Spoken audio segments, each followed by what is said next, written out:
And now, the moment you've all been waiting for.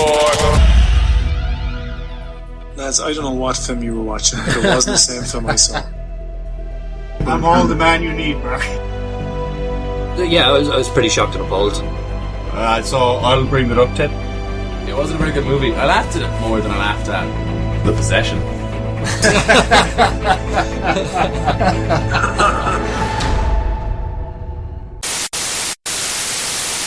Good evening and welcome to Is It a Bicycle? Everyone's favourite podcast. I don't say that lightly. I wouldn't lie to you, listeners. We're back in the studio again with no Steve, so you're stuck with me hosting this week. Mike, how are you doing this evening? I'm doing fantastic, Mark. Mike, you have a son. I do. You spent so long trying to set up the wires and plugs for this show, I have no idea how you managed that. Thanks, Mark. I've never met a man who spent so much time trying to figure out what went where. But anyway, we're here. We're live in living Technicolor and sound. Do we have Shaun on the line joining us from Las Vegas? You do have Shaun live from his studio apartment. And how are things over there, Shaun? What's it like being in Vegas now? Oh, to be honest, it's pretty chilly over here in Vegas right now. For American listeners, it's about 50 degrees. For Irish listeners, it's a bit cold. What's a bit cold in relative terms? I don't know, man. That's why I said it that way. Like 6 50 minus degrees. 30 is 20 divided in 10. It's about 10 degrees Celsius. Oh, freezing. That's cold. That's like, that's fairly universally cold, but it's nothing like what we're having here. Like we had snow earlier on tonight and we had hailstones and you've got two Canadians on the line here, so that's not cold at all. So there. Yeah, it's all relative. It's all relative. Shona, how are you tonight? Hi, Mark. I'm very good, thank you. And can I say what a wonderful job you're already doing hosting this week's podcast? Vast improvement on last week's host. Well, I tend to disagree, but sure, here we are. We may as well keep going. So we have a lot of good stuff to get into, but I'm sure everyone's interested to hear an update on how my war for TV is going. I've actually found myself like twice this week wondering how you were getting on, despite my best efforts to not care. Fill us in. I've been waking up in the middle of the night wondering, I wonder how Mark's TV situation is going. So for those of you that missed the show last week, I told him a far too long story about how a broadband technician knocked my TV off its stand and broke it, and that I was at war with them to try and get it fixed. So I waited a couple of days after into the new year, and then I rang the number I've been given, and I got through, and the very helpful lady on the line told me that someone would be right back to me, which I was immediately skeptical of. So I went, well, if you want, you could give me a number to call and I could save you all that bother. She is obviously not the first time she'd heard that, so she just went, no, I can't do that. I'll have to ring it through and then someone will call you back. So I said, fine, and I waited, and no one called me back that day or the day after. And then it was the weekend. And then on Monday, out of the blue, this guy rang me and asked me, if I was Mark Leonard, which I usually am. So I agreed with him. And then he said, well, could you take a picture of the receipt for your TV and we'll send you a check? And I went, oh, I certainly will. I think that was the sweet sound of victory. Nice and simple. That's strangely great. Easily won. Wow. And then to try and salvage some of his pride, he's going, I mean, your man said it fell off the table. You're saying he knocked it. We could go back and forth for a long time here. I'm just going to save us all the trouble and just pay for the damn TV. You're like, yeah, that's what I want. And I went, yeah, that sounds fine to me. So I did that. Now I'm waiting for the follow through. I took a picture of the receipt and sent it off to them, and hopefully they'll come back to me. So that's satisfying. Was this a I'll let you know if the check does actually arrive, but it was good. Sorry, so speaking of TVs, Mark. what has everyone been watching this week? Shona, you were watching a saga from a galaxy far, far away. Yes. Okay. So I went to see Star Wars The Force Awakens over Christmas, and I was talking with Mark and the lads about what homework I need to do regarding Star Wars so that I could properly enjoy The Force Awakens. Now, we discussed which order, chronological or machete. I know, Mark, you're a proponent of the machete order, which is episodes 4, 5, 2, 3, then 6, 7, and throw 1 in the garbage because it's useless. in short. Am I correct? It doesn't affect the storyline. Right. Yeah, it's the quickest path to goal. Right. I decided not to do that because it involves watching too many movies. So, I'm taking my advice. So instead I went with a chronological original trilogy only. So I saw The Empire Strikes Back and I saw New Hope over Christmas. I saw Empire Strikes Back and Return of the Jedi this weekend before booking a babysitter to go to the cinema on Sunday to see The Force Awakens again. And The Empire Strikes Back is not what I expected it to be. There was so much antagonism between Han Solo and Leia. I just didn't get it. I'm like, he doesn't need to be so mean to her. It's all this like, there's sweetheart. a cinematic background to that, Shona, that I'm not sure if you're aware of. Have you seen Grease? I hate that film. Yes. Probably for the same reason. Yes. So Danny has to treat. Yes. I can't remember her name. Sandy. Thank you. I was going to say Andy. So, yeah. So Danny has to treat, Sandy mean so that she stays keen. And pretty much the same thing happens between Han Solo and Leia. Yeah. Like the whole, I love you, I know. And she was like, sploosh! Yes. It's just like, that's the whole thing. Like the emotional climax is her saying, I love you. And then he's just all like, yeah. Well, obviously he says I know, but and a generation of men want to be Han Solo. I was really caught up watching that first time around. Were you really? Well, it's very emotional and it's so true to real life as well. Yeah. No, see, I would disagree with you, Mike, surprisingly. And I was just watching this and it's Put the knife down, Shaun. and get off the soapbox. I can't help it. My feet are glued to the soapbox at this point. But I think watching their relationship really marked Empire Strikes Back as a film of its time for me, because I ended up getting into a discussion, because I was tweeting about this as I watched it, because I needed Mark's informed opinion about what was happening in this relationship, because it was disturbing me about why this movie was so popular. And then other people who I knew and some who I didn't know were joining in on the conversation on Twitter about that relationship. And for me, it just really marked that film of being of a certain time when that's how male-female relationships were shown on screen. I remember rewatching some old Indiana Jones, and it's the same type of relationship, like there's antagonism, sex. Another great example of that is Jewel of the Nile. I don't know that film. I have some bad news for you, Shauna. Oh no, I don't want to ask. What, Mike? That's like going to happen. Is it far in the past or far in the future? A long time ago. Long time ago. Damn it. Yeah, it's a long time ago.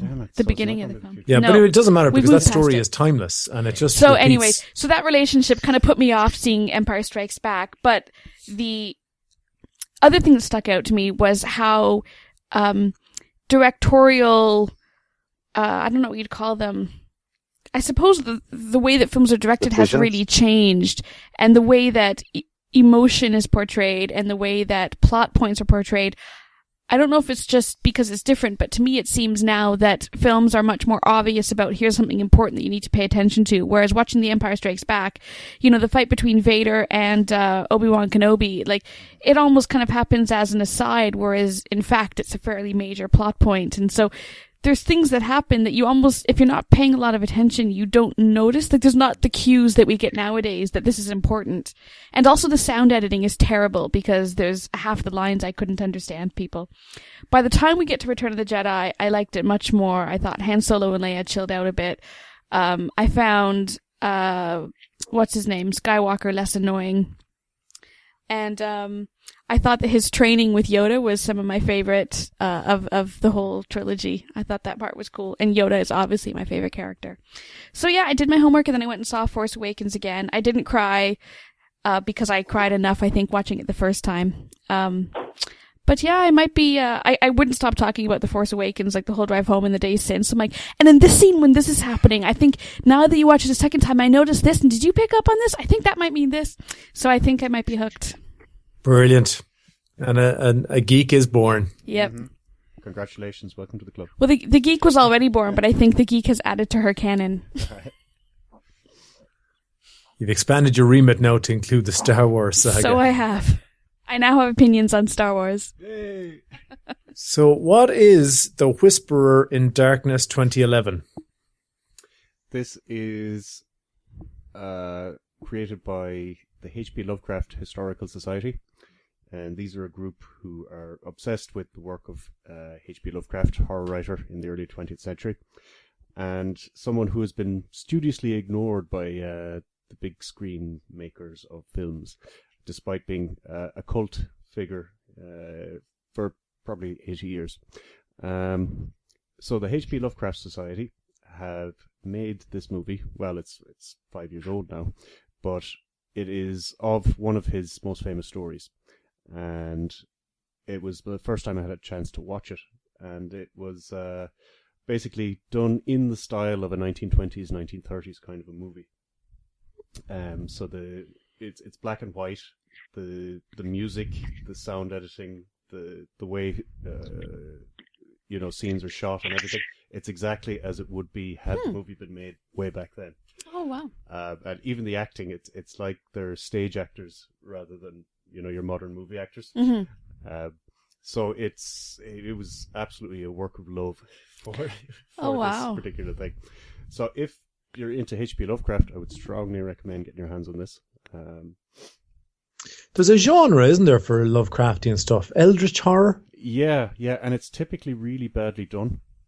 A classic example would be Herbert West Reanimator, which was a horrible schlock B-movie sort of, basically a rip-off of his story. They took the story and forgot about the heart of it just so they could, chop people up and whatever for an hour and a half.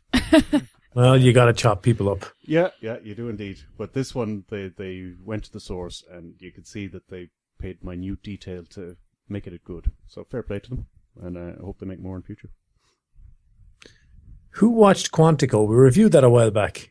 Was that you, Shaun? That was me, actually. Oh, Shaun, and how did you find it? So I was just kind of over the Christmas looking for something to catch up on. I had some extra time, and I remember that I had been very on the fence about Quantico, but I believe I gave it a thriller in the end. I powered through the whole thing.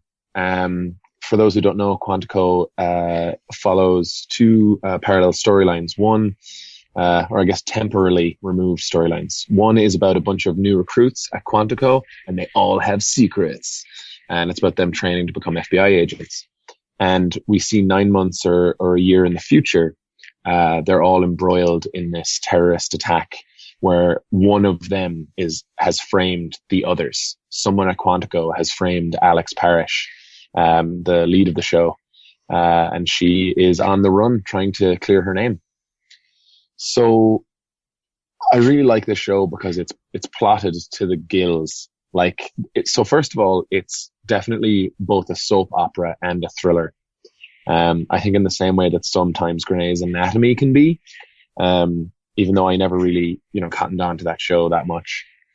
But what you'll have is they'll have the college hijinks, even though these people are much older in Quantico. And then you'll switch to there's a bomb that they need to dismantle or everyone in New York is dead.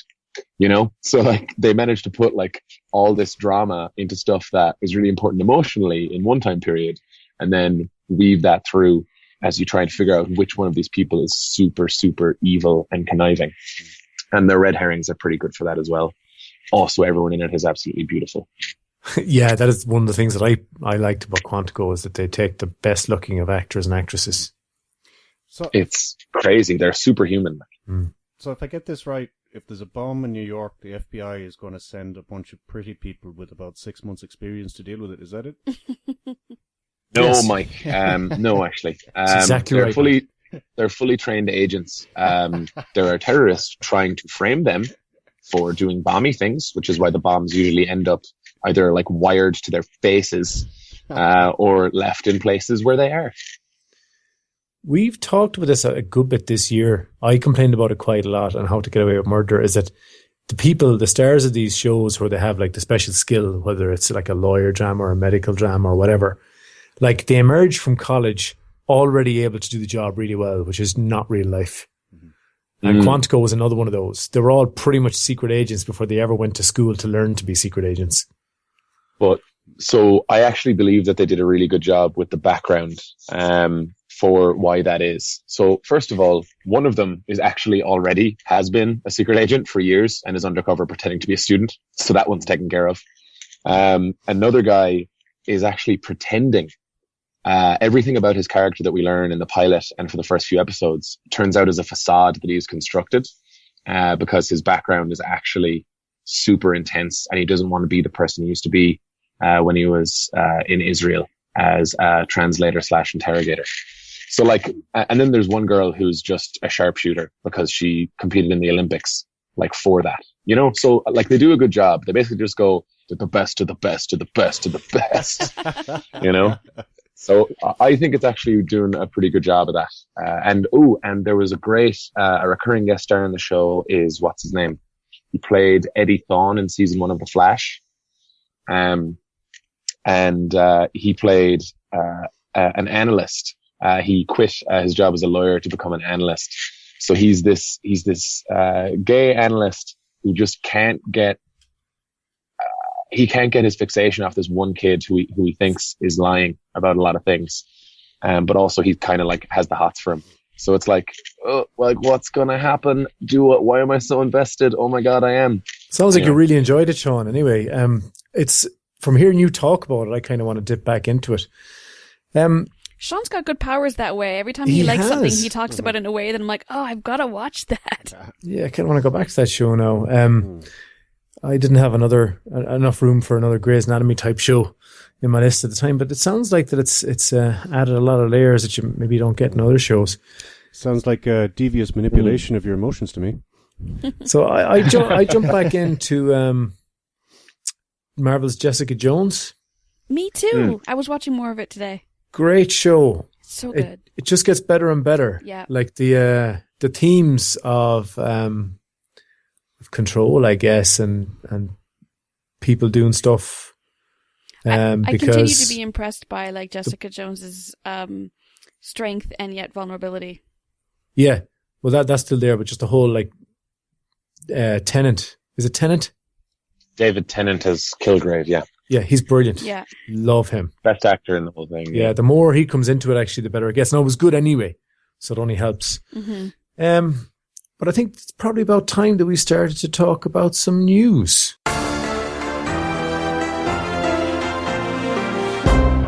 So after that very awkward segue, who wants to talk about the Golden Globes? Yeah, sure, I will. We had the Golden Globes air on Sunday night with Ricky Gervais hosting for the fourth time after a 2-year hiatus while Amy Poehler and Tina Fey took the reins. I think they did a better job, but he is, I think maybe his humor of unapologetically taking people down several notches can suit the award show, considering it's an us versus them. I think he did an okay job. There were some halfway decent jokes. It was only aired here in Ireland on Monday, and we get the edited version. But there was a lot of kind of shut up, you guys. Seriously, everybody shut up. Or, this show was way too long. So there's kind of a lot of deprecating humor there. In terms of big winners, I've read some reviews that were saying that the winners this year don't seem to be quite on the ball in terms of the way that the Oscar predictions are going. So we had Writings on the Wall won Best Original Song from Bond. Matt Damon got Best Actor in a Musical or Comedy. Now we should discuss how much The Martian is actually a musical or a comedy. Yeah. It's not. No. And that was some of the jokes that we were hearing on stage last night. It seems kind of ridiculous because I think in the Oscars, Matt Damon's going to be competing against Leonardo DiCaprio, who won in a drama for The Revenant. So the fact that here they were in different categories is, The Martian being a comedy seems comical in and of itself. We have Kate Winslet, who won Best Supporting Actress for her role in Steve Jobs. Hateful Eight won Best Original Score. So there was some upsets. I mean, the fact that Lady Gaga won over Kirsten Dunst in Fargo. Shaun, I'm sure you have opinions on that. I do. I hate it, and it's dumb, and now she's going to be in more TV shows. Did you see the face that Leonardo DiCaprio made as she walked past his table? Yeah, so he was probably laughing about something else, not anything directly to do with her, although maybe. But then like she like brushed against his elbow, so you can see him like go, "Oh shit," and then like do a face like, "I don't really give a fuck." Ah well. Apparently, he was embarrassed over his reaction. I'm just seeing a headline now online. So, I don't know if there were any other big winners. I think I have one. What? Go, Shaun. What? So I actually only saw clips. I went through just to see some clips of some moments, like any headlines that were clickbait to me. Mm-hmm. I went to have a look at them. So the winner for best supporting actor in a drama, Sylvester Stallone, for Creed, which like I'm really pulling for him in the Oscar. So here's what happens: it's announced, and everyone stands up except for him. Like literally, everyone just goes, "Yeah, fucking yeah," and he really doesn't believe it. And also, he's getting older, so it takes him a second. But he like doesn't understand what's happening for a bit. And the orchestra always plays a song like from the movie as the people like walk towards the stage. So of course, you get this beautiful goosebump-inducing moment. Bum ba ba bum ba ba bum bum bum ba bum ba bum ba bum ba bum bum. And so like he's climbing these steps, and everyone's on their feet applauding. Jonah Hill is crying for some reason, probably because he grew up with Rocky, like a lot of people that age did. And Sylvester Stallone just tries to get everyone to be quiet so he can like leave the stage. He's like, "Please, okay, thank you, okay." Oh, it was great. I loved it. Awesome. Yeah, I remember seeing that the standing O for him. So that's cool. Did anyone have any opinions about the red carpet on the Golden Globes this year?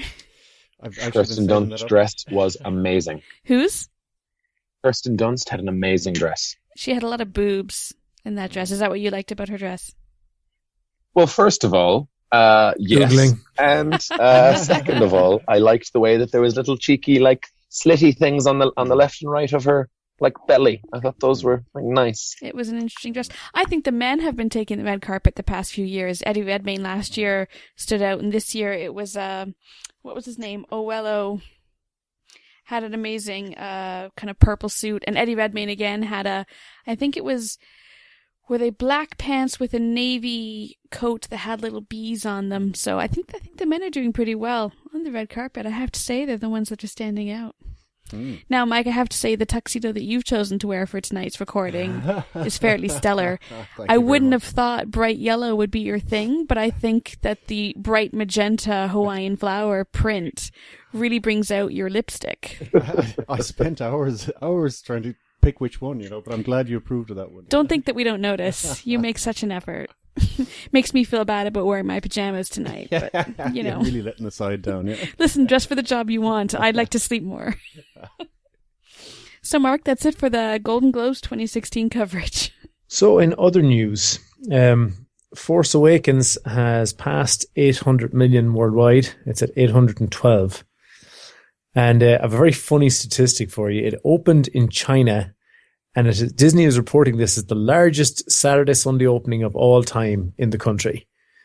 But it's worth mentioning it's the only film to have ever opened on a Saturday in China.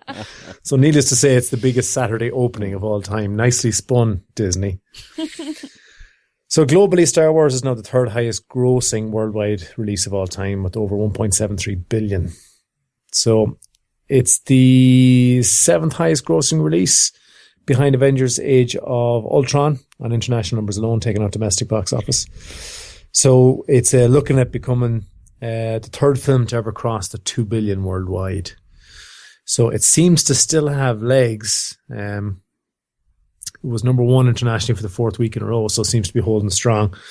My prediction last week of The Hateful Eight coming a cropper with competition from The Revenant held. It dropped 57% week on week, and that's taking into account that it opened in additional theaters. So it's it's lucky that it was a relatively cheaply made film because it's not going to make a whole lot more money. So it's a pity, in my opinion, but them's the breaks. So with that, I think we might move into the first of our TV. Who wants to tell me about the Shannara Chronicles? I lost a couple of weeks of my life when I was a kid reading the Shannara stories, series of books, and at the time I remember really, really enjoying them. So I was quite excited to see this on the list.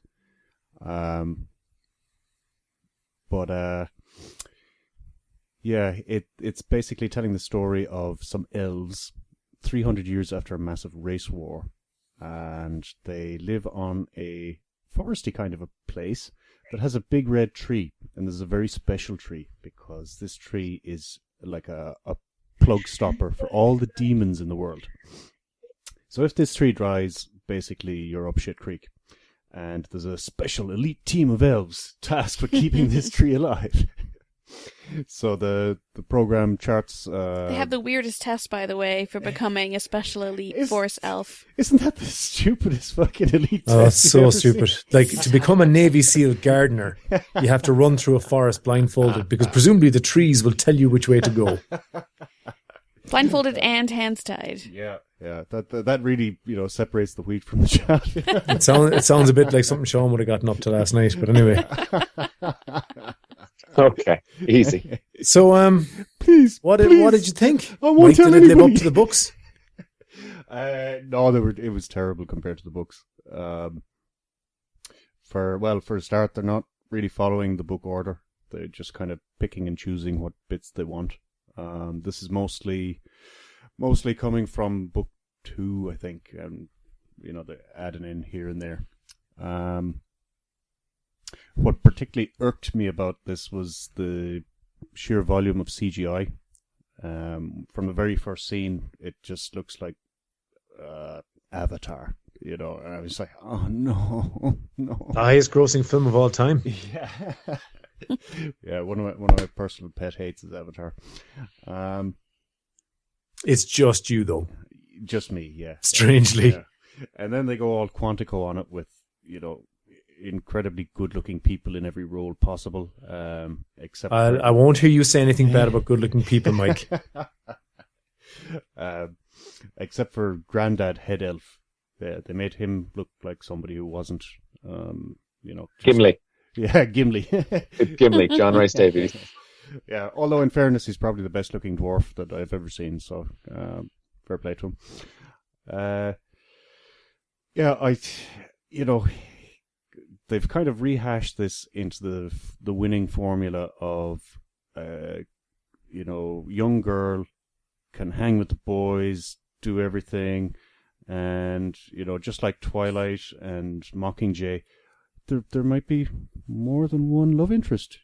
How on earth is a girl to decide between which pointy-eared guy she wants to go after? We'd better watch 10 episodes to find that out. Although, because of her conversation with the rover, it does pass the Bechdel test. Just.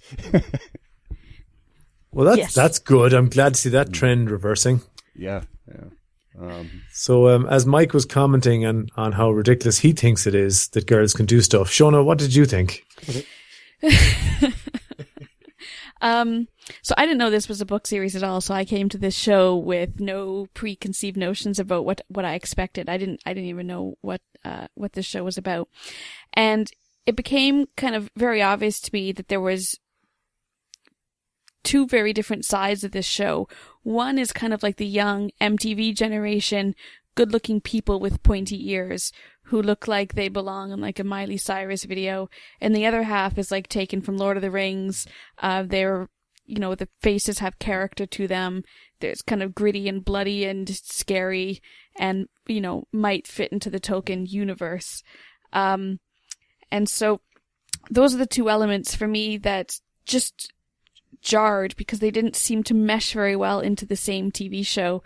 I thought the premise was interesting, but I would have liked to see it maybe told a bit cleaner so that we're hooked. It took about 15 minutes to get to the first cool scene, which I think is the first premonition of this future with demons ripping the universe apart. And I think start with that because that's the cool part of the show. Because up until then, there's just too many good-looking people who are acting like they're in a modern-day party with beards, except for they have pointy ears. And the acting by the younger characters, I think, is terrible. It really just kind of takes you out of the show. But then when you get into the druid and the demons, I think the show really hits its stride, and it's the parts of the show that make me think I could keep watching it if there was more of that. So I think it really depends on where the rest of this season goes. If it's going to follow these annoying teenagers who are pretty with pointy ears, which is where the protagonist would sit, or is there going to be a nice focus on this demon world that the druid inhabits, which I think is much more interesting. Shaun, did you see this? I did indeed, yes. You are of the MTV generation. How did it appeal to you? Just one quick note about how many people of the generation got tapped into. It's been viewed a total of 14.6 million times across linear and digital platforms. MTV's The Shannara Chronicles. I was just Googling there to see how successful it might have been on the night, and it completely took over social media with 30,000 tweets during the broadcast. That's one every 5 seconds. So that was pretty cool. I know nothing about this, knew nothing about this beforehand. So I was just like, okay, so thankfully we have finally reached the digital age where Dungeons and Dragons can just be something that I watch on TV now. It is embarrassing sometimes, this show. Yep. It just is. So there's a scene where there's an old person who's clearly going to die, on her deathbed, and there's this really pretty kid who, for some reason, they keep inserting his reaction shots, even though his reactions are way too big and also not believable because he's a bad actor. And then you're like, how could this get any worse? And then it does, because she gives him an ancient relic and a cryptic message, and then dies with her last breath. So that's absolutely atrocious, and I felt bad for everyone involved in the making of the show when that happened. Absolutely. Then Manu Bennett showed up. Crixus. Deathstroke from Arrow. Crixus from Spartacus. Oh, okay. So he's been in a lot of things where he swings a sword. So I like him. I like him a lot. I think he's got a presence that is, even when he's doing these ridiculous things, is still somehow regal and actually noble. And also he's a beast. He looks cool as fuck. He could beat the shit out of you. And he would have to, because the fate of the world. So I agree with Shona when it comes to that. I liked all the stuff with the demons, the black henge that gets erected so the guy can send out his demons one by one as leaves fall from the tree. That's an easy way to make a TV show. Every time a leaf falls is a new demon. Given that it was a 2-hour premiere event, I watched both hours, episodes 1 and 2, I guess technically we would call them. I think it does get a lot better. Some of the stuff that you're worried about, Mike, isn't really an option anymore, for reasons. And I like to see that the bad guys are making real maneuvers and moves. So it seems what it's come down to is it's going to be young Will, the Shannara heir, who may become this great powerful druid if you can learn how to act ever, and Eritrea and Amberly, the rover girl who tricked dumb fuck Will and tried to trick Princess Amberly, are going to be the core unit, along with the last remaining druid trying to combat these demons and save the tree. I like the pitch. I think they need to do better at what they're doing. So, I've heard what all of you had to say about it. What did you think, Mark? Well, I don't know what show you were watching, but I think this is brilliant.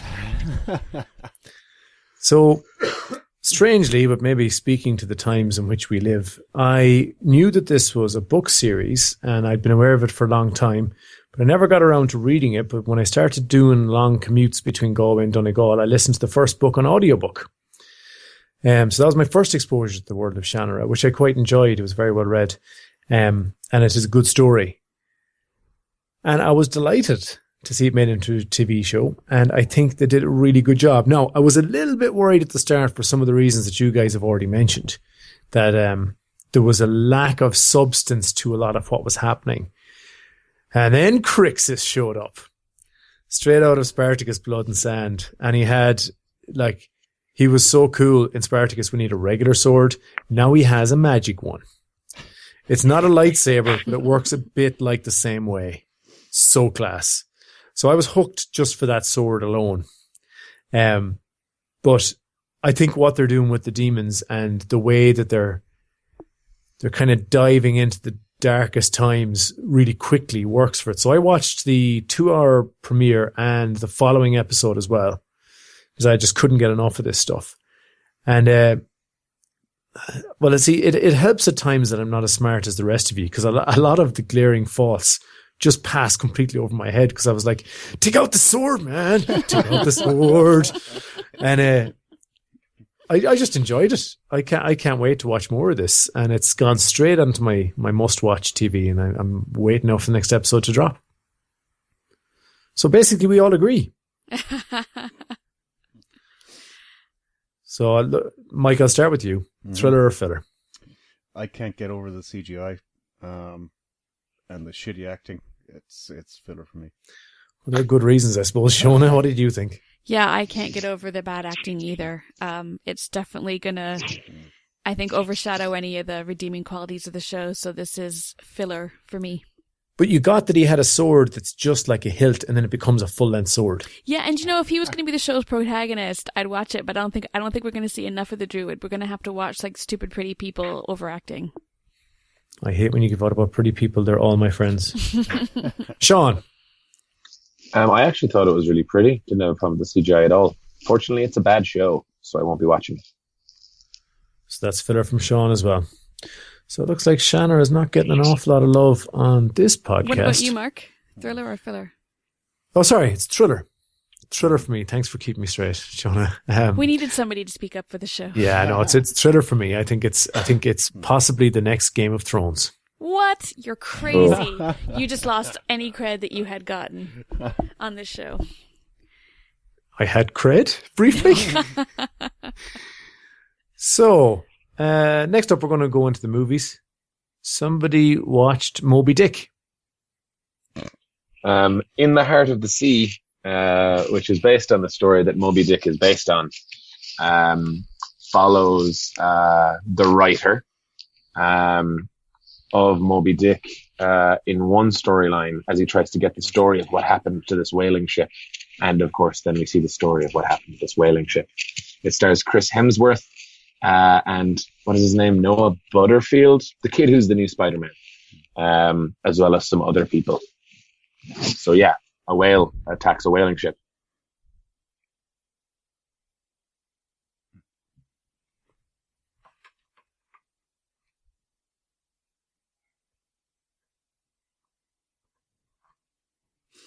Can you hear them? Yeah. Well, they're not talking right now. No, he's talking. Oh. Let me text them. Oh, wait. Hi, guys. Can you hear us? Yeah, we can hear you Yeah. fine. Okay. Mike, you saw this, did you? Yes, I also saw this. What did you think? I really, really enjoyed the first half of it. Because like you have these guys and they're on a ship, and then they meet a whale, and then they have to fight. So like, there's the formula: fight ship. What's not to like? Yeah, it's an instant winner. Unfortunately, the back half of the movie, they stop fighting, and it turns into a kind of a survival drama, which I'm not quite such a big fan of. So it kind of lost me a bit in that segment of the movie. But to get back to the good bit, I thought the whale was cool, and I thought the ass kicking was cool. Some of the shots when they're in the small boats look a little bit sort of faked, but fortunately there aren't too many bad shots. But the good shots are great. I was on the edge of my seat, like, oh, they're all gonna die. So, Mike, you were around when whaling was a profession.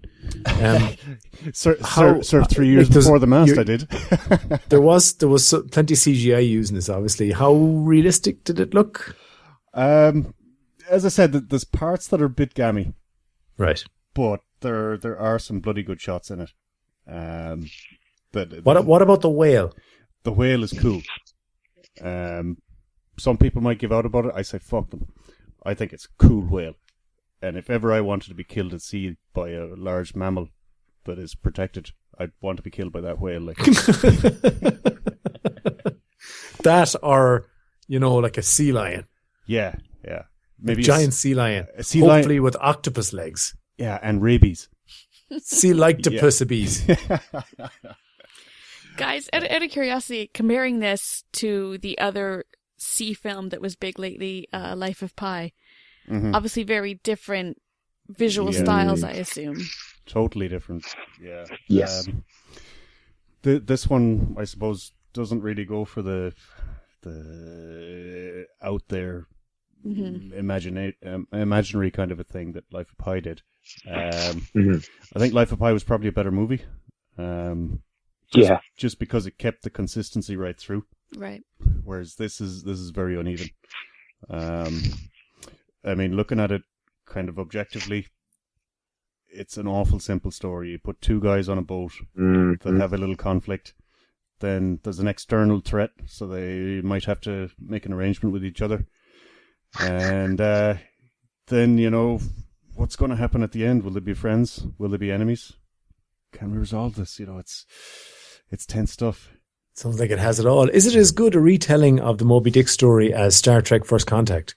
No. I guessed that. Yeah. See, I'll say one thing for Moby Dick. It's a better story than this. Because they have a larger than life captain. Picard. Yeah. And they have a larger than life whale. In this, they've tried to stay true to the original reports, which obviously weren't anywhere near as exciting as the Melville story. But which is fair enough. Like, we can't just make reality that bit better for the sake of a movie. So when I asked if it was as good a retelling of the Moby Dick story as Star Trek First Contact, you thought I was asking about the Moby Dick story. Yes. I wasn't. Oh, okay. You're talking about Contact with Whales, is it? No, Star Trek First Contact, where the whale is replaced by the Borg. No, sorry. I totally missed that. Yeah. Picard is Ahab. Picard is Ahab, exactly. Thank you, Okay. Sean. Sean, you saw this as well, I do believe? I did indeed. I thought it was pretty throughout. I didn't think that there was any gammy bits in it really at all, and I think the score is very impressive. So this is a big movie. Like, this is a sweeping epic, and it is a period film as well. Unfortunately for Chris Hemsworth and the audience, his character is pretty goddamn bland, and also the dialogue style didn't really help. I wonder if Chris Hemsworth's a good actor. And I keep waiting for the movie that decides it for me. And I thought Rush was that film. Like, he was great in Rush. But now, like, thinking back to it, the last time that he worked with Ron Howard in that film, I'm kind of going like, well, actually, all he really did was, like, active things as opposed to, I don't know, I'm not saying I need him to do a monologue. I just mean that I just don't see him as these guys in films. I just see Chris Hemsworth, so unfortunately this movie didn't solve that for me either, and he was hampered a little bit by such a bland, I really want to be a captain of a ship, and his wife is like, but you're going to be away for so long, I don't want you to, and he's like, but I have to because of my father. And he's like, oh, I've got all this angst about it. And so there's about 10 minutes at the start of this movie, right after the story starts to get told, where I'm just like, okay, get on the ship, please. Hurry up. Then they're on the ship, and I agree with Mike. It batters away there for quite some time until a big climactic event. I wasn't as bothered by the drama of the survival. I actually, at this point, I was in, This is a difficult story to be told, because like this young kid running around on the ship is played by Brendan Gleeson some 30 odd years later, retelling the story to Melville, and it's a tough story for him to get out, and Brendan Gleeson acts his heart out doing it. And I thought that was pretty well done. But the problem is with the emotional wins of this, some of them are saccharine, partially because they use the period language. Like there's some wins that don't feel like wins because it's just such a like, why back in my day, it's 1852. And I just like, that's in my face as opposed to there are people talking. But I do think that the core story actually does pay off pretty well. By the time whether or not Chris Hemsworth gets back to the wife and the unborn baby that's probably been born since he's been away, by the time that is like decided what happens with that, I was actually invested. So, it did catch me in the end. Right. So, Mike, if you had to mark it out of 10, let's just say if someone asked you right this moment to do that. Hypothetically speaking, if someone was to ask me to mark it out of 10, I'd probably kind of want to give it a higher mark, but I can't in all honesty. So I'm going to give it a 7. Well, 7's not a bad score. That's a pretty good score. I wish it was an 8. I really do. Because there was times in this movie when I thought, this is a fucking great movie. And then... It ruins it. It ruins it by doing something. Yeah. So, what can you do? If they'd replaced the whale with the Borg, would it have been better? The whale wasn't the problem. You could have... It was like if you survived the Borg and then faffed around, in a derelict spaceship for 3.5 light years. Okay, thanks, Mike. Thanks for feeding into my trying to make everything about Star Trek. Shaun, out of 10. Yeah, I agree with Mike. It almost loses a point because of Chris Hemsworth, to be perfectly honest. But I think it's worth watching. I think it's a good film. It's not. It wasn't groundbreaking like I hoped it would be, but a 7 out of 10. It's very solid. 7 out of 10, right? We seem to be in agreement. So there was a film that came out this weekend that's making a lot of noise in the US, The Revenant, starring Leonardo Di Caprio, and Tom Hardy and Will Poulter. A frontiersman on a fur trading expedition in the 1820s fights for survival after being left for dead by members of his own hunting team. Also with Indians. So the IMDb summary didn't mention the Indians. I put that in. Do you mean natives, or are they people from India who are all of a sudden showing up and chasing Leo? You're the Indians. No, we're the Indians. So, it's a cowboys and Indians tale featuring lots of cold and hunger and starvation. Deprivation. And do you notice that when the film was going on, everyone just seems like they should be much colder than they are? And sometimes I wondered if that was because they were bad actors, but then you go, no, they're actually just showing that like life was so shit back then, nobody noticed the cold. And then they would start walking in like frozen water. The river would be half frozen to their left, and they'd be walking around just doing stuff in a foot or more of water. And you'd be going, you're idiots. You're not going to survive like that. Mm-hmm. So who saw it? I did. Mike. Mm-hmm. Would you like my opinion? I'd like you to teach us your ways, Michael. Teach us the ways. I kind of like this. And I probably shouldn't. Why'd you say that? Don't judge yourself, Mike. Well, I was watching this movie thinking nobody's going to like this because it's a bit slow and it's a bit cold and it doesn't feel very nice. So there's no pretty people like Leonardo DiCaprio. This is his Brad Pitt California moment. He's not pretty at all. To be fair, Leonardo DiCaprio has not been pretty for a long, long time.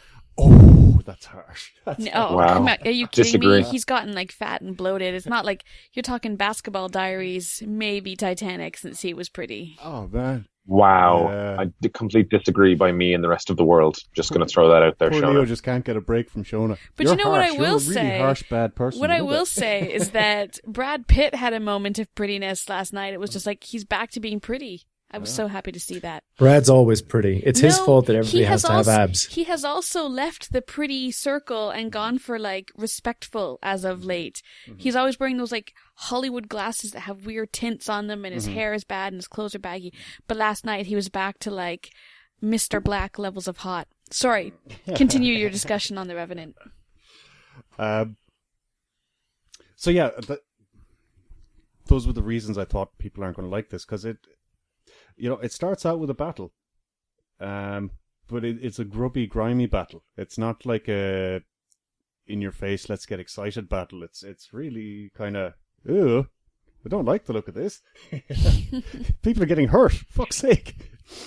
And then they just go from one episode of squalor and cold and horror into another, and they get deeper into woods and deeper into rivers and just basically deeper into shit, and it's kind of a downer, Yeah. But I enjoyed the downness of it. Of course you did. Surprise. I was thinking, what more horrible shit can they do to these guys?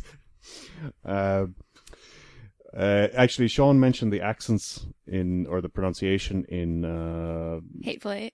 No, in The Heart of the Sea. Mm. They've done something similar with this. It is in places quite hard to understand what people are saying, because they've gone for, I don't know, a reconstruction of what they imagine people would have spoken at that time. Okay. Particularly Tom Hardy. He's great in the role, but sometimes you're like, what? And actually, he's barely recognizable as well. Really? And Mr. Gleeson, much better in this. Brendan or O'Donnell? Donald. He's in so many good films. He's just incredible. I thought he was much stronger in this than he was in The Force Awakens. Right. In The Force Awakens, he's kind of a bit of a caricature. He is, but I mean, I think that's kind of what J.J. Abrams was going for. Yeah, I mean, he did as he was told, but... And I still go back to About Time as one of my favorite, watchable films. He's so good in that. Yeah, Yes. I mean, there's no denying he's very talented. Yeah. And I think in this, he's coming into his own. He plays kind of the captain of the expedition. But he's clearly out of his depth. He has no idea where he is. This is set in the Louisiana Purchase back when people were using whale oil. When you were 8, Mike. That's right, Mark. Would that be classified as the good old days? Yeah. So the bones of the story is that it's a revenge story. Something really bad happens, and I'm not standing for it. We're gonna get some retribution here, and I thought that was quite well done. I bought into it. I felt the hate, and I liked the way it was resolved. Maybe other people might have thought it was a bit slow, but it was good for me. Oh, good. Well, no, I didn't think it was slow, but you see, the last film I watched was The Hateful Eight, where they walked through snow for half an hour. Okay. And nothing else happened except for wide panoramic shots. At least in this, when they were walking, there was dialogue, or there might be the chance of an old avalanche or a wild animal. Yeah. So it was at least 14 times better than The Hateful Eight's first hour and a half. I thought the characterization was really, really good. Tom Hardy reminded me a little bit of his character in the film that I always get the name wrong of. Is it Lawless? It is Lawless. Well, I got it right. Hey. Reminded me a bit of his Lawless character. I think it was the way he was affecting his voice, because he had quite an affected accent in that one too. But he was really good. Really, really good. DiCaprio was excellent as well. He had a lot of really tricky acting to do in this. Mm-hmm.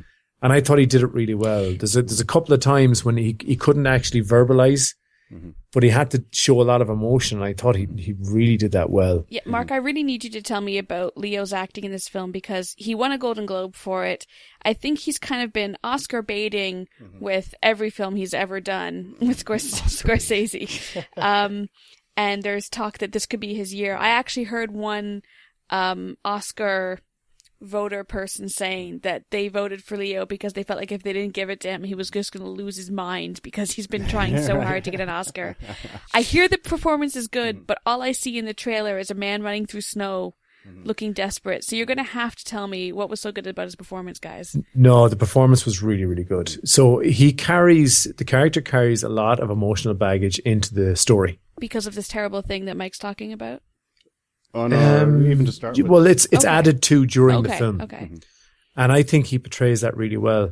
My only issue with the film and DiCaprio's character arc is there's too many dream sequences or flashbacks. Like, they were important to get the motivation of the character, but I thought that they were a little bit overdone. We could have used maybe 2 less of those. But I think the big standout scene was the one I just described, Shaun. It's where he can't actually verbalize, but he's showing a lot of emotion. I'm skirting around telling you what's going on because it's a bit spoilery, but it's really, really good. And as in the final act, I think as well, it's just really good. I think this could be his magnum opus. I certainly preferred his acting in this to a lot of his other work that he came close with. So I don't see any reason why he wouldn't be deserving of an Oscar, in my opinion, at least. I don't know if he deserves an Oscar, but comparatively speaking, I think he was much stronger in this than he was in Wolf of Wall Street. Right. Yeah. Oh, definitely. That was my next question, actually, is because I think Leo has done a lot of award bait type films. I think that's kind of ever since Titanic, really, he didn't need to do anything except for really good films, did he? Yeah. So, excluding The Revenant, what would you say was his best performance up until then, if we're excluding it, regardless of, whether you think Revenant's Django for you, Mark? Loved him in Django. He was so good. Yeah, I think this is up there with Django. No, I know, but we're excluding The Revenant, so... Oh, excluding The Revenant. Yeah. Django. You have a hard time listening to questions tonight, Mike. I do, yeah. You just answered the question you thought we should have asked. Yeah, I'm having an off night. What can I do? Because I have to say, I'll let you think about it. I always kind of go back to, I guess I'm old school Leo. I thought he was brilliant in The Basketball Diaries. I liked him in Romeo and Juliet. I think it's a very watchable love story, and I think he does a great job. He's also very cute in it. I really liked him in The Wolf of Wall Street.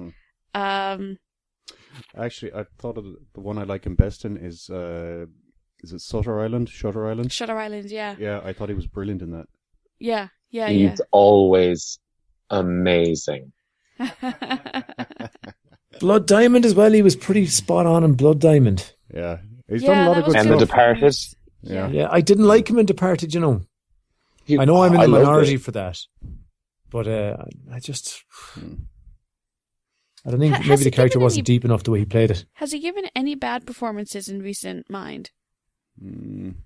I can't name one in general. Maybe, what was that? Like Romeo and Juliet, Gatsby? I loved. Maybe Gatsby was a weaker performance? I didn't see it. I didn't hear people say it was weak. I think when you're just looking at his canon, maybe it would it would have to be the contender. Yeah. Just because it was, I don't know. I think you're just going to have to accept the fact that he's a good actor, Shaun. Maybe I will. Yeah. And beautiful man and a great actor. A lot hotter than you give him credit for. He's not a lot hotter. He's just richer. He's not hot. Which is why he's too small. He's too bloated, Mark. It's not that he's too small. He's too big. In the Leonard universe, anybody who's under 6'3" is small. No, but he's a tiny man. If he gave you a hug, you wouldn't feel protected. No. You'd just be like... We know what kind of men Mark is interested in, but I would say that Leonardo DiCaprio has a look, and that look is super bloated attractive. No, it's He's not. He's a beauty. Ugh, he hasn't been hot Skin since the so beach. Soft. Disagree. Catch Me If You Can. Beautiful. The Departed. Gorgeous. Grungy beautiful. Wolf of Wall Street. You're taking way too many drugs, but I mean, you look fun. Let's see what happens to this broom closet. All right. I'd go with you there on Wolf of Wall Street and whatever the first one was you mentioned, but. Well, I think there can be no argument. He doesn't look hot in this. I think we're in agreement that Shaun and I are suitable wingmen for each other because we would not be competing for the same men. It's by the sounds of things. Exactly. It is important in your choice of wingman for sure that you don't have overlapping tastes. Never mind that I'm married and Shaun is straight. I think we would still make good wingmen if we were out on the hunt for men, Shaun. So I'll give you a call next time that needs to happen. Yeah, I'm sure you can work something out. There'd be some scenario where this is useful. My skills are transferable. Michael, have we got anything else we want to say about The Revenant? Just the cinematography. I loved the grunginess of it all, and I think it took a lot of effort to get it to look that horrible. So it's very dirty, all right. Yeah, we're talking about the good clean dirt here. When you compare it to something like Shannara, where there's supposed to be dirty dirt. Woods. these guys are really fucking filthy. Yeah. Well, Leonardo DiCaprio hasn't stopped talking about kind of almost how method he went with this, that like he was really cold and really dirty, and they got knee deep in this, didn't they? And then some. And I wonder, is there a Native American equivalent of the Bechdel test? There's quite a few. What do you mean? Quite a few of the native characters get to actually speak. And not in me big heap angry with white man type noble savage trope. Yeah. So I'll give them credit for that as well. Okay. So yeah, overall I like this movie. Mark? Yeah, I liked it a lot as well. You feel cold watching it. You feel wet and miserable, which means it's incredibly immersive, and there's no way that's not a good thing. The character arcs are really well developed and rich, as are the characters themselves. Story is good, keeps you on the edge of your seat when it's appropriate, and I felt that it moved along quite well. I think, Mike, you were worried that it was slow, but I thought it was paced quite well. Yeah, I'm just always aware when I'm watching movies that nobody ever agrees with me, and I feel quite bad about that. So. No, I thought the pacing was good. You feel about anything, Mike? I think there's a whole layer of you I didn't even know about. Emotions. I think it's just a good all-around movie. It's to be honest, for me, it's an 8. Mm-hmm. Yeah, I'd say I'd have to go 8 on this too. It's well worth seeing. And last question, guys. Then this is getting a lot of attention for the Oscars. Mm-hmm. Is it worth the hype? It's up there. It's better than some of the stuff that got Oscars last year. Well, that's 2 8s. Like, it's very rarely, first of all, that me and Mike agree, and then we both give something an 8 means that it hits a lot of different tastes, I guess. All right. Yeah. Good review from both of you. I probably still won't see it, but still, I'm glad that you both enjoyed it. No, we certainly did. So now that we're finished talking about The Revenant, why don't we get into some trailers and Coming to a Bicycle near you?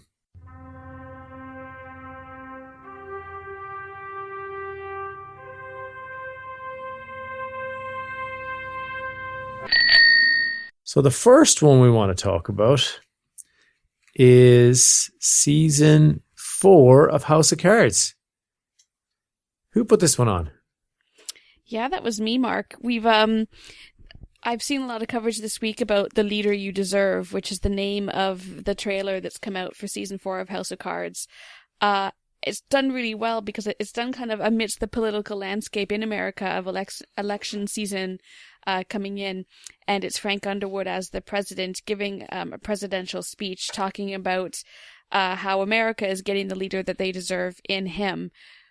But his speech is interspersed with video clips of the first preceding 3 seasons, which show a stark juxtaposition of what he's saying he is to America versus who we know he is so far.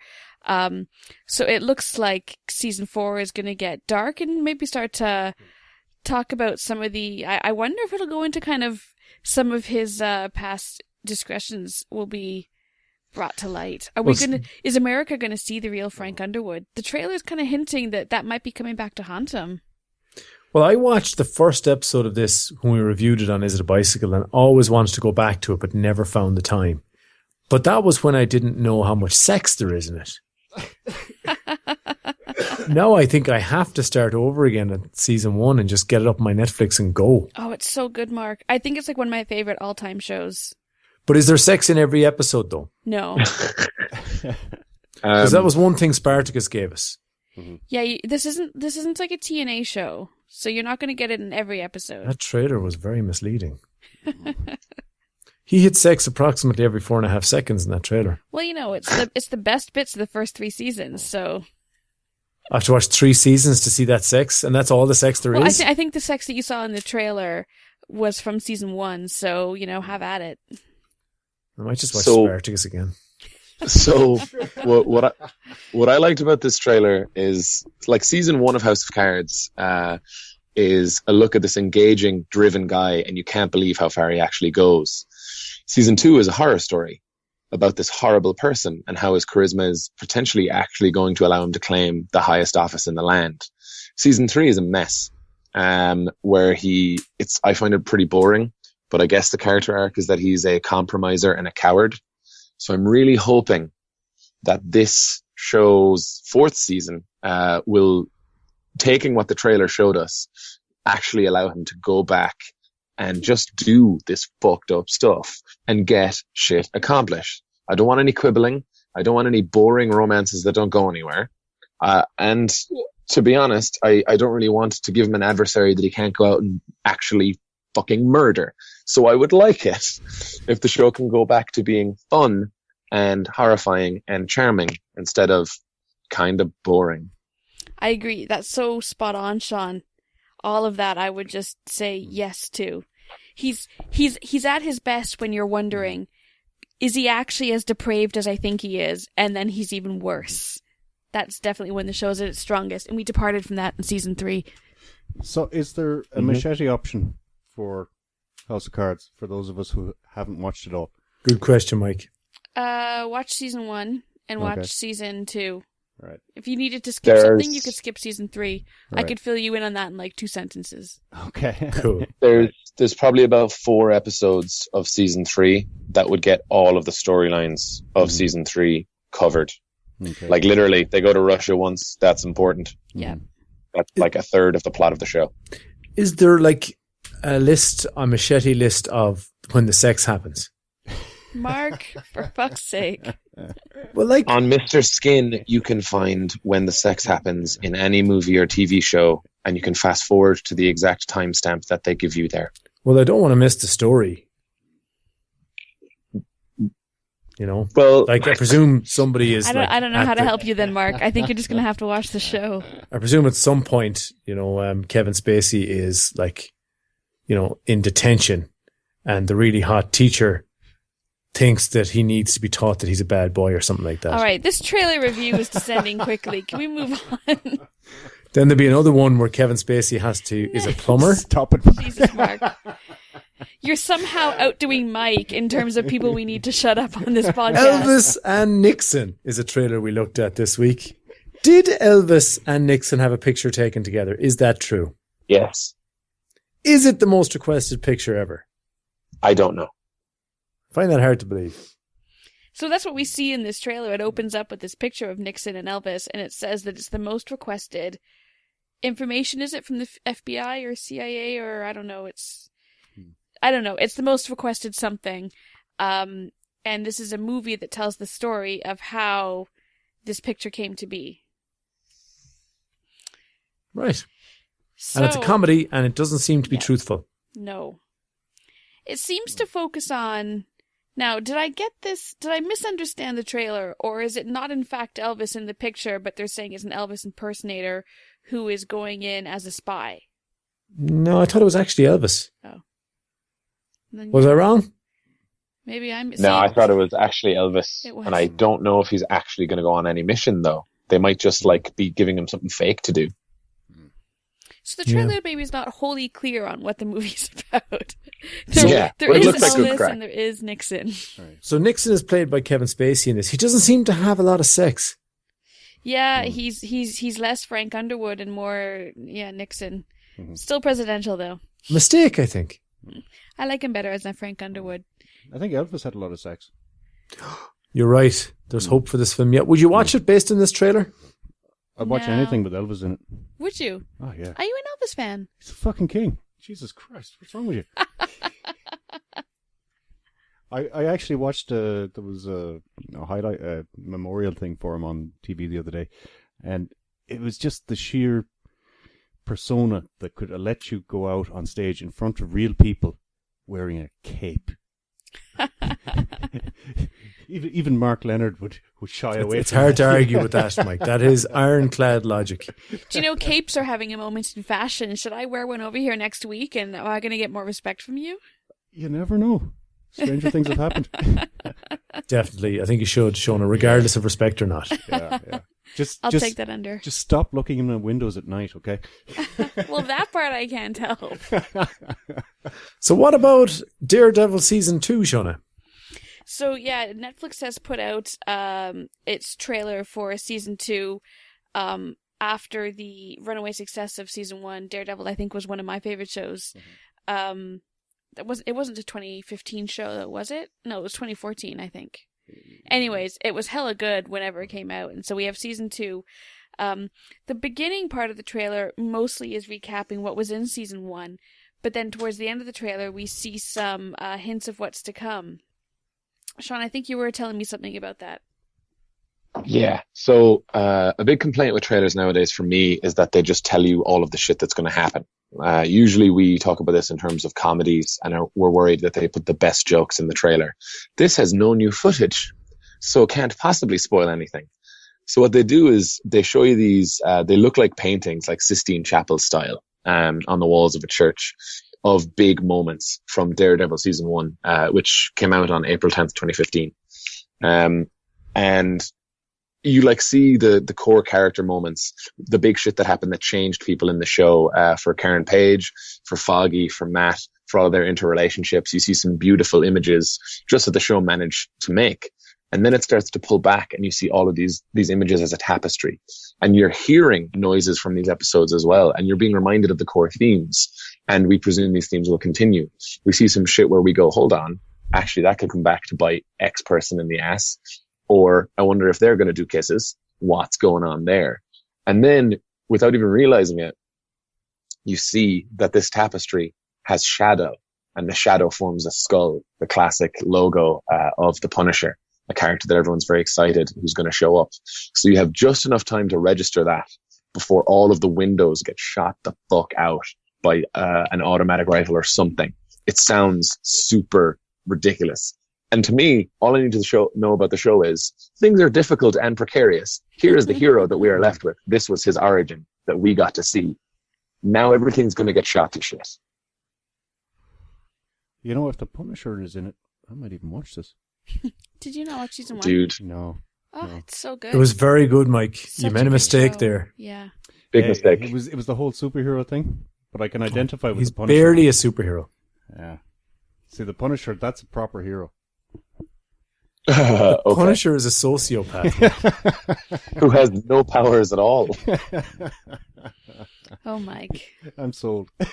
Although I did see him in one comic. He was in a helicopter over a jungle and he saw a flash of light, which is like Punisher eyes told him it was a rocket launcher. So he immediately just jumped out of the chopper, more or less an aim for the bushes type scenario. And of course he was fine. Well, why wouldn't you be? I think if I keep giving you enough examples of where Marvel portray the Punisher to be slightly more than human, even if he's allegedly not, I think I might get you on board with liking superheroes. Nice. I don't think it's going to happen unless we find a superhero for Mike who's mostly naked most of the time. That's most of the girl superheroes, though. Yeah, I know. Not Jessica Jones, though. Elektra is going to be in season 2. Well, there's still Wonder Woman season 1. Now we're talking. Yeah. 1970s finest. She can stand up without uncrossing her feet, if you know what I mean. Mm-hmm. No. I don't know. No, That's a reference to the that's not 70s registering. show. When she used to talk to, like, who, Mike? The Amazonian goddesses or something? Yeah. She was an Amazonian princess. Yeah. Yeah. She used to talk to the boys back home. Like, she would sit cross-legged on the ground. She who? Princess Wonder Woman. Diana. Wonder Woman. Woman. Oh, okay. And then when she would stand up, she wouldn't uncross her feet first. And I could never quite figure it out. And I definitely couldn't do it after weeks of trying. Mm-hmm. I did actually manage to do it. Can it be done? Yeah. Yeah. I thought it was like What, wires and shit. To start with your feet crossed and then stand up without uncrossing them? Yeah. Yeah. Are you crossing your ankles or are you crossing at your knees? Because I think that would be the main. Shins. Crossed at the shins. Crossed at the shins. Yeah, I think you could do that. Yeah, sure. Why not? If you're Wonder Woman. Yeah. If you're, Or Mike, strangely. it's part of her superpower. So I'm going to watch Daredevil season 2. You couldn't stop me. If the Punisher's in it, I'm even more hooked. If scantily clad Elektra is going to be there, then we should all join for the party, I think. Guys, there's so much good TV ahead of us this year. I cannot wait. It's going to be a great year. What else are you looking forward to, Shona? Game of Thrones in That's nice. April. Can't wait for that. That's always kind of like once we get into the new year, it's always countdown to Game of Thrones. So that'll be the next Is it big April thing. again this year? It's usually March actually, but this year it's going to be April. We have to wait a little bit longer. So Right. That's going to be my personal highlight. There'll be no Sherlock this year. But even just coming into the beginning of the year, all the television is kind of restarting again now. Like, I know shows that are already big in America are coming here. Like, we have Code Black is airing in Ireland tonight for the first time. iZombie's coming. So there's a lot of stuff that's kind of just starting up on the screens now, and it's just, it's so exciting. And The Walking Dead is back on Valentine's Day, appropriately. I don't know, screens-wise, I just can't get past Creed. I'm so excited. Yeah, that'll be. That's this really weekend, exciting. isn't it? That's this weekend. Yeah. Yeah. So we'll be talking about that, I think, soon enough. Can't wait to see it. Can That'll I be a throw popcorn one movie tidbit? for sure. Go on, Shaun. Let's throw one tidbit out, just about Daredevil. So season 2 comes out the day that Batman versus Superman comes out. Whoa, what a day.